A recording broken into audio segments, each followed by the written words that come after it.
Alright, today I have another deck profile for Red Green King Vegeta. He's the leader from the new starter deck from Series 7. And if you guys don't know what he does, he has a permanent skill where you can't include non-Saiyan battle cards. And then he has an activate main once per turn.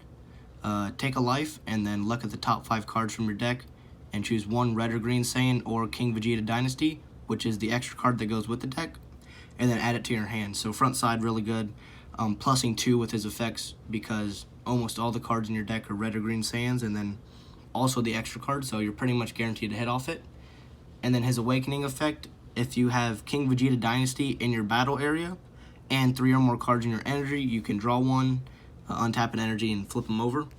So if you're able to do this while you're above 4 life, really good, like any deck, because you're able to awaken above 4, but it's also bad if you're going against super aggro. They can whittle you down below 4 before you're even able to awaken.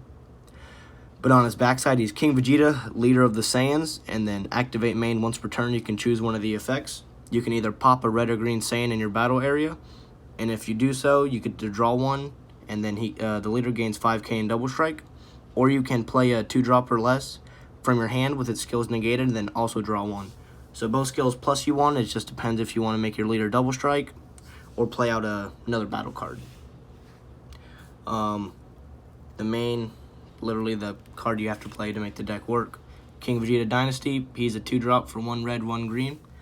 Field card, and then when you play this card in your battle area, if your leader card is King Vegeta, you can play a 1 Saiyan with energy cost 2 or less from your hand, and then play it with its skills negated, and then draw 2.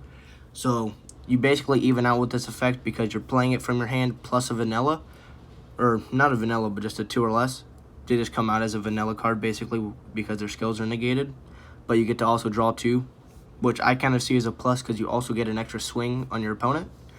And then his second auto, when your opponent attacks, you may tap a red energy and then place this card in the drop and then negate the attack.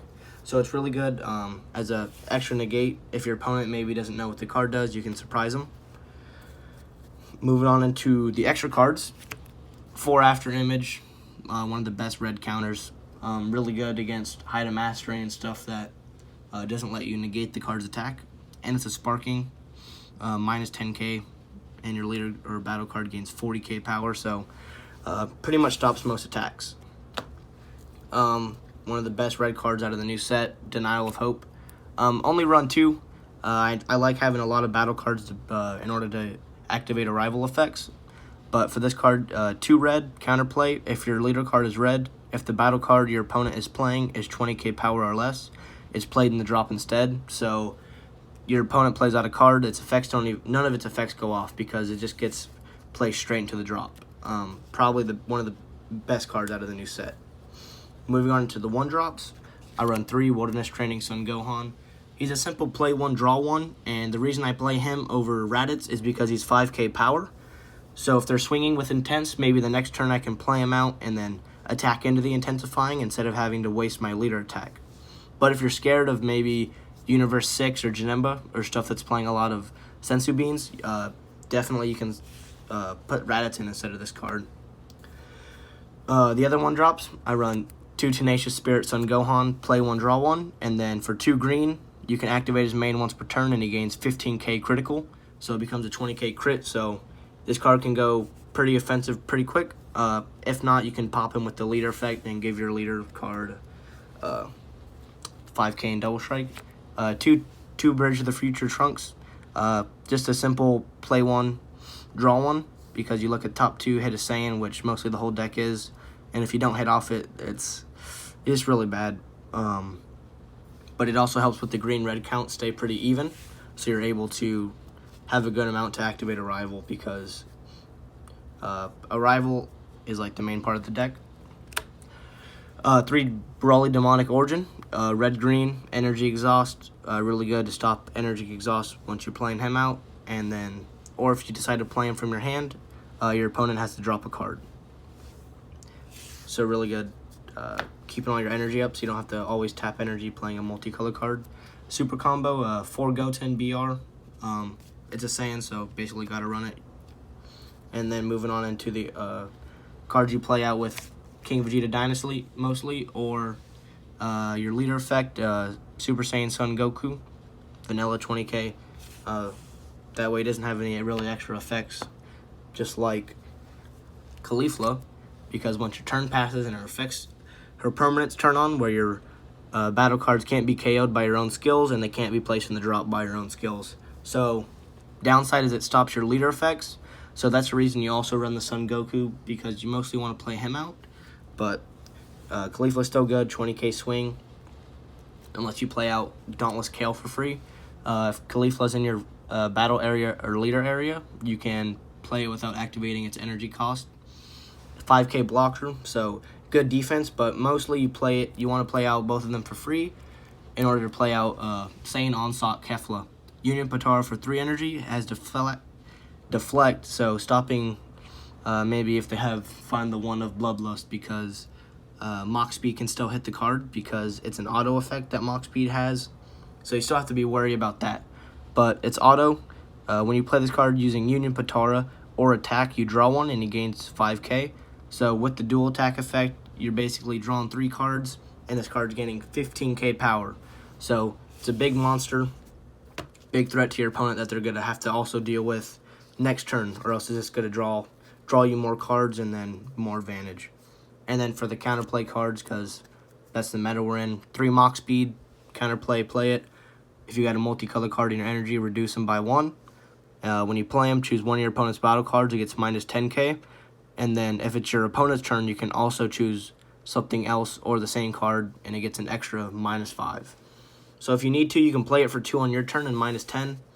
But mostly you're playing it with counterplay because you have other 2 drops to play out. And then 3 Vegeta the Cruel.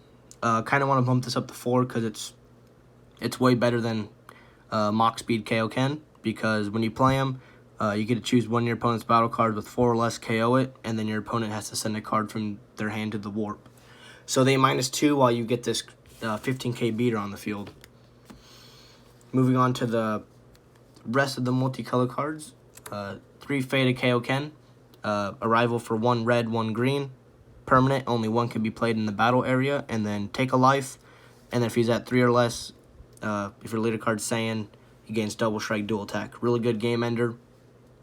And even if you can't get off the arrival effect, late game playing him out for 4 energy isn't that bad, because I've done that before, just play him out for 4, and you're still able to go to game.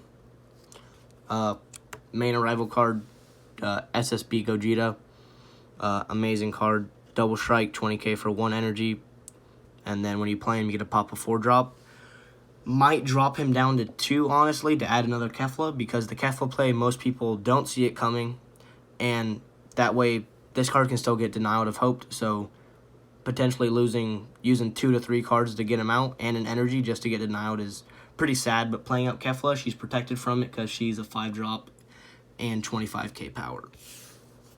Last multicolored card, obviously the secret rare. Mostly what you go for game with. You want to search it out with leader effect. Arrival for 3 red, 2 green.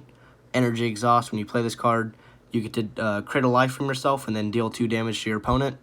And then an auto that goes off however many times.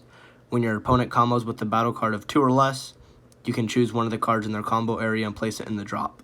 So super combos, they still get their draw effect off, but they don't give the battle card they're defending the 10k power. So really good going for game, making sure your opponent can't combo. Only really thing that gets around it is like the Guru super combos, but not a lot of people are playing Dende Frieza. Last card, I only run 1 Overrealm, which is Bardock Awakened Instincts. You have so many cards that pop stuff. I don't really feel like you need Mass Saiyan, but you can run them if you want. This card is an Overrealm 4 for no energy. When you play him with Overrealm, draw 2 and then drop a card from your hand. And then he's a 20k swing. So lets you see more cards from your deck, potentially grab your secret rare, which is what you're going to want to end most games with. But yeah, that's it. Some ideas that you could run, maybe, like I said, this isn't part of the main deck, but other cards if you want to add them. Mass Saiyan, clear more board state because he can kill up to 5 or less. Other stuff like, since you run all those Gohans, you can run Son Goku Piccolo to alliance the Gohans and then gain crit and draw 2. Really good early game. Obviously, is that all you've got's good. Just to minus more stuff and then kill more stuff because you're a red leader, so you want to minus and get rid of as many battle cards as possible. And then stuff like, obviously, just normal counters like Goku in close quarters or Combo Strike Gohan. I didn't really like Gohan that much, the Combo Strike, because playing him out for 2 energy and then hoping your opponent doesn't pop him with a KO effect or a minus effect. It's pretty scary, especially with all the after images and is that all you got's running around. Pretty easy for him to die, so I took him out of the main board, but if you guys really like him, you can add him to the deck. But yep, that's the deck profile. Hope you guys enjoyed, and leave a like and comment, and I'll be back for the next video. Later.